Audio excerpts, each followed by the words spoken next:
అప్పుపై చర్చ old topic అయినా తెలంగాణ పాలిటిక్స్ లో ఇది ఎప్పుడూ ట్రెండింగే. కేసీఆర్ రాష్ట్రాన్ని అప్పులపాలు చేశారని కాంగ్రెస్, ఏడాది పాలనలోనే సర్వనాశనం చేశారని బీఆర్ఎస్ మాటల తూటాలతో పొలిటికల్ హీట్ పెంచుతున్నాయి. గత సర్కార్ అప్పులు, కాంగ్రెస్ హామీలు డైలీ ఎపిసోడ్లా మారాయి. మీరు చేసిన అప్పులకు వడ్డీలు కట్టలేకపోతున్నామని కాంగ్రెస్ అంటుంటే, అప్పుల ముచ్చట కాదు హామీల మాటేంటో చెప్పమని గులాబీ పార్టీ అటాక్ చేస్తోంది. ఈ అప్పుల గోలేంటి, హామీల ఫైట్ ఎప్పటి వరకు?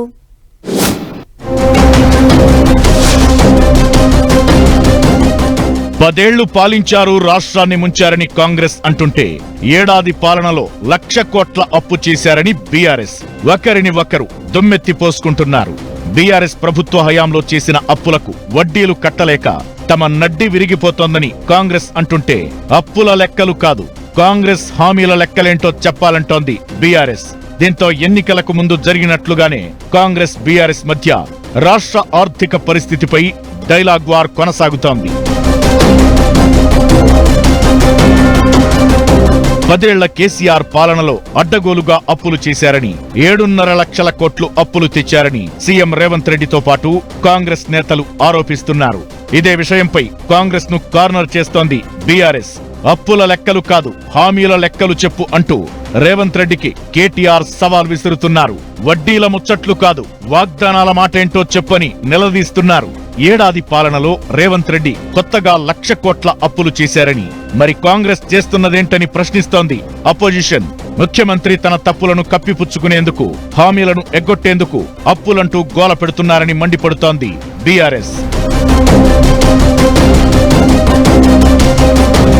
కేసీఆర్ ప్రభుత్వ హయాంలో 7 లక్షల కోట్ల అప్పు చేశారన్నది పచ్చి అబద్ధమంటోంది బీఆర్ఎస్. తాము 9.5 పెట్టుబడి, సంక్షేమ కార్యక్రమాల కోసం నేరుగా చేసిన అప్పు 4,26,000 కోట్లు మాత్రమే అని అంటున్నారు బీఆర్ఎస్ వర్కింగ్ ప్రెసిడెంట్ కేటీఆర్.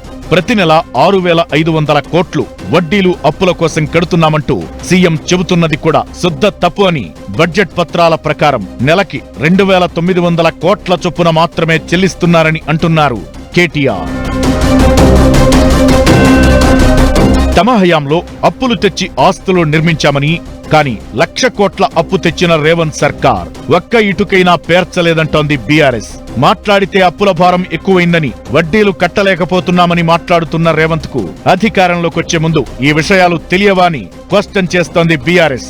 ఎన్నికల ప్రచారంలో 6 లక్షల కోట్ల అప్పులున్నాయని ప్రచారం చేసింది మీరే కదా అని గుర్తు చేస్తోంది. వడ్డీలెంత, రాష్ట్ర ఆదాయమెంత అని లెక్కలు వేసుకోకుండానే హామీలిచ్చి ఇప్పుడు సన్నాయి నొక్కులు నొక్కుతున్నారని ఆగ్రహం వ్యక్తం చేస్తోంది. పాలన చేతకాక అప్పులు ప్రస్తావన తెచ్చి బీఆర్ఎస్ ను బద్నాం చేయాలనే ప్రయత్నం తప్ప పనితీరు మెరుగుపరుచుకున్నది మాత్రం లేదంటోంది అపోజిషన్. ఇలా రాష్ట్ర అప్పులపై అటు సీఎం రేవంత్, ఇటు బీఆర్ఎస్ వర్కింగ్ ప్రెసిడెంట్ కేటీఆర్ మధ్య డైలాగ్ వార్ కొనసాగుతోంది.